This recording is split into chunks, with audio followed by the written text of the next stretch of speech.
अपनी किस्मत को कभी दोष मत देना। आप इंसान बनकर पैदा हुए हो, इससे अच्छी और क्या बात हो सकती है।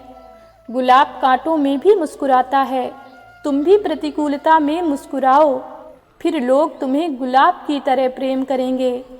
याद रखना, जिंदा आदमी ही मुस्कुराएगा, मुर्दा कभी नहीं मुस्कुराता, और पशु चाहे भी तो मुस्कुरा नहीं सकता। हंसना तो सिर्फ इंसान के भाग्य में ही होता है, इसीलिए जीवन में सुख आए तो हंस लेना और दुख आए तो हंसी में उड़ा देना। बच्चों पर समय 2 गुना खर्च करो और पैसा आधा। एक मुजरिम को सज़ा सुनाते वक्त जज ने कहा, अपनी सफाई में कुछ कहना चाहते हो? मुजरिम ने जवाब दिया, जी हुजूर, मेहरबानी करके मेरे माँ बाप को भी सज़ा दीजिए। जज ने हैरानी से पूछा, क्यों? मुजरिम ने कहा, जब मैं बच्चा था तो मैंने एक पेंसिल चुराई। मेरे माँ बाप को ये पता था पर उन्होंने कुछ नहीं कहा। फिर कुछ दिनों के बाद मैंने एक पेन चुराया, माँ बाप ने फिर नज़रअंदाज किया। उसके बाद मैंने दोस्तों, रिश्तेदारों और पड़ोसियों की चीज़ें चुरानी शुरू कर दी और ये मेरी आदत बन गई। माँ बाप हर बार चुप रहे। अगर उन्होंने सही वक्त पर पहली बार मुझे रोक लिया होता, सही नसीहत दे दी होती, चाहे वो एक कड़क थप्पड़ ही क्यों ना होता, तो आज मैं डकैत ना होता और मुझे उम्र कैद की सज़ा ना मिली होती।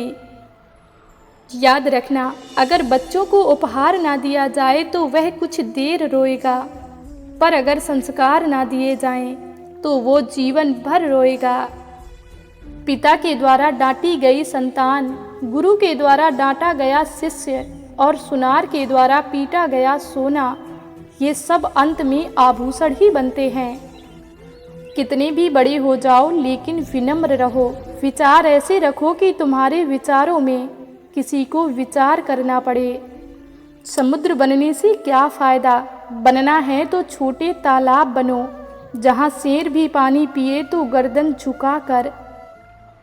माँ बाप का कर्ज हम कभी नहीं उतार सकते। मुसीबत में भी रास्ता निकाल लेती है, वक्त कैसा भी हो संभाल लेती है, वो है माँ। पिता की मौजूदगी सूरज की तरह होती है। सूरज गर्म ज़रूर होता है, लेकिन अगर ना हो तो अंधियारा छा जाता है। 2 दोस्त आपस में बातें कर रहे थे तो एक दोस्त ने कहा, मेरा छोटा सा परिवार है, मैं, मेरी पत्नी, 2 बच्चे और माँ बाप। हमारे माँ बाप हमारे साथ ही रहते हैं। दूसरे दोस्त ने कहा, मेरा भी छोटा सा परिवार है, मैं, मेरी पत्नी, 2 बच्चे और माँ बाप, हम अपने माँ बाप के साथ रहते हैं। दोनों वाक्यों का अर्थ एक ही है पर भावार्थ बहुत अलग है। माँ बाप का कर्ज हम कभी नहीं उतार सकते। मत कहिए कि हमारे माँ बाप हमारे साथ रहते हैं, हमेशा कहिए कि हम अपने माँ बाप के साथ रहते हैं। एक बार एक इंसान ने कोयल से कहा, तू काली ना होती तो तू कितनी अच्छी होती। सागर से कहा, तेरा पानी खारा ना होता तो तू कितना अच्छा होता। गुलाब से कहा, तुझमें अगर कांटे ना होते तो तू कितना अच्छा होता। इन तीनों ने एक साथ उस इंसान से कहा, ऐ इंसान, अगर तुझमें दूसरों की कमियां निकालने की आदत ना होती तो तू कितना अच्छा होता। लोगों की बकवास का जवाब ना देने वाले लोग कमज़ोर नहीं होते, ये तो वो समझदार इंसान हैं जो कभी कीचड़ में पत्थर नहीं मारते। फिर मिलेंगे दोस्त अगली वीडियो के साथ। तब तक के लिए अपना ख्याल रखना और हमेशा मुस्कुराते रहना। और यदि वीडियो पसंद आई हो तो प्लीज़ वीडियो को लाइक, शेयर और हमारे चैनल को सब्सक्राइब ज़रूर कर देना।